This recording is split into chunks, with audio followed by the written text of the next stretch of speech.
అందరికీ వందనాలు. Youth in the light ఛానల్ని ఫాలో అవుతున్న ప్రతి ఒక్కరికి ప్రభువైన యేసుక్రీస్తు వారి నామంలో శుభాభివందనాలు తెలియజేసుకుంటున్నాను. అందరూ ఎలా ఉన్నారండి? బాగున్నారా? దేవుని మహాకృపను బట్టి అందరూ బాగున్నారని ఆశిస్తున్నాను. విశ్వాసం అంటే ఏంటి? దానివల్లనే ఎరుకో గోడలు కూల్చబడ్డాయి. విశ్వాసం అంటే కనిపించకుండా దేవుని మాటను నమ్మి దాని మీద నడవడము. సింపుల్గా చెప్పాలంటే పరిస్థితులన్నీ వ్యతిరేకంగా ఉన్నప్పటికీ ఆయన నమ్మడము, ఫలితం రానప్పటికీ ఆయన నమ్మడము.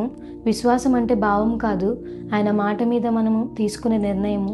హెబ్రీ రాసిన పత్రిక 11:1 విశ్వాసం అనున్నది నిరీక్షింపబడిన వాటి యొక్క నిజస్వరూపమును, అదృశ్యమైనవి నున్నవనుటకు రుజువై ఉన్నదని వాక్యం సెలవిస్తుంది. కనబడకపోయిన దేవుని మాట నిజమని నమ్ముతున్నావు చూడు, అదే విశ్వాసం అంటే. నీవి జీవితంలో కూడా ఎరుకో గోడల వలె ఎత్తైన సమస్యలు నీ ముందు నిలబడ్డాయా? ఎంతగా ప్రయత్నిస్తున్నావు, ప్లాన్ చేస్తున్నావు, కానీ విఫలమవుతున్నావా? ఇంకా ఆ గోడలు నీ ముందే నిలబడ్డాయా? దేవుడు నీతో చెప్పమంటున్నాడు ఏంటంటే, నీవు ఇప్పటి వరకు చాలా ప్రయత్నించావేమో, చాలా ప్లాన్స్ వేసావేమో, అలసిపోయి ఉంటావు, నీ బలం అంతా క్షీణించిపోయిందేమో. దేవుడు అంటున్నాడు, నా మాట మీద విశ్వాసం ఉంచు అన్నాడు. ఎరుకో పట్టణం అనేది అది ఒక చిన్న గోడ కాదు, శక్తివంతమైన ఎత్తైన గోడ.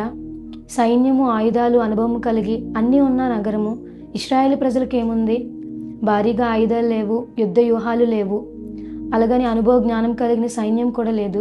కానీ వారికి ఉన్న ఒకే ఒకటి ఏంటంటే దేవుని మాటపై విశ్వాసం ఉంచడం. విశ్వాసంతో పోలిస్తే మనిషి ఆలోచనలు ఎలా ఉంటాయంటే, మానవులుగా మనము ఒక సాక్ష్యం ఉంటేనే నమ్ముతాము, మన ఆలోచన అలా ఉంటుంది. కానీ విశ్వాసం అంటది, నేను ముందు నమ్ముతాను, తర్వాత దేవుని కార్యం జరుగుతుందని. మనందరికీ తెలుసు, నోవాహు కాలంలో నోవాహుకు దేవుడు జలప్రలయం వస్తుందని ఓడను కట్టుకోమన్నాడు కదా. అప్పటి వరకు భూమి మీద ఒక చినుకు కూడా పడలేదు, వర్షం అంటే ఏంటో తెలియని పరిస్థితి. ఆ కాలంలో నోవాహుకు దేవుడు చెప్పిన మాట ప్రకారము ఒక ఓడని సిద్ధపరుస్తున్నప్పుడు దేవుని తిరిగి ప్రశ్నించలేదు, ప్రభువా వర్షం ఎలా ఉంటుంది?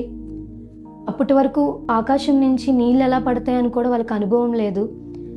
కానీ ఎదురు ప్రశ్నలు అడగలేదు నోవాహు. ఆ రోజు ఎంతమంది అవమానించుంటారో నోవాహుని, ఎంతమంది అపహసించుంటారో, అవన్నిటినీ కాదని దేవుని మాట నిజమని చెప్పి నమ్మాడు.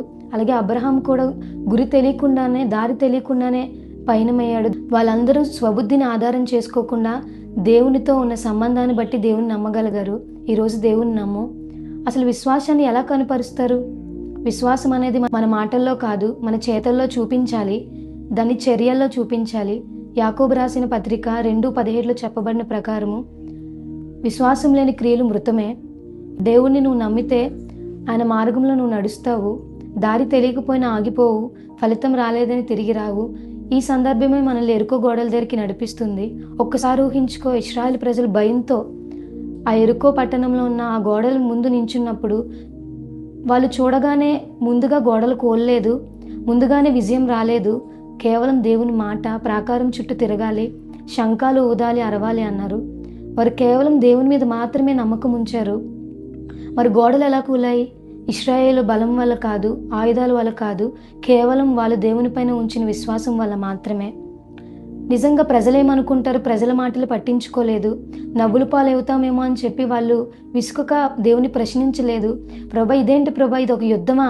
నువ్వేంటి ప్రభా ఊరు చుట్టూ తిరిగి ఊరేగమంటున్నావు అని ప్రశ్నించలేదు వాళ్ళు. కేవలం దేవుడు మాట ఇచ్చాడు, మనం చేయాలి అని చెప్పి విశ్వాసం ఉంచారు. ఈరోజు నీ జీవితంలో కూడా ఎరుకో గోడల లాంటి సమస్యలు ఇంకా కూలట్లేదా? విశ్వాసంలో దేవుడు నిన్ను నడిపిస్తున్నాడు. జ్ఞాపకం చేసుకో. చాలా టైం అవుతుంది కానీ నా జీవితంలో కార్యం జరగట్లేదు అనుకుంటున్నావేమో. నువ్వు విశ్వాసంలో బలపడుతున్నావు, అది నీకు తెలుస్తుందా? దేవుడు కార్యం చేస్తాడు. విశ్వాసం తర్వాతే విజయం ఉంటుంది. కాబట్టి విశ్వాసంగా ఉండు దేవుడి మీద. ఆయన మాట మీద నమ్మకం ఉంచి, మనుషుల్ని ఎంతకాలం అని నమ్ముతాము?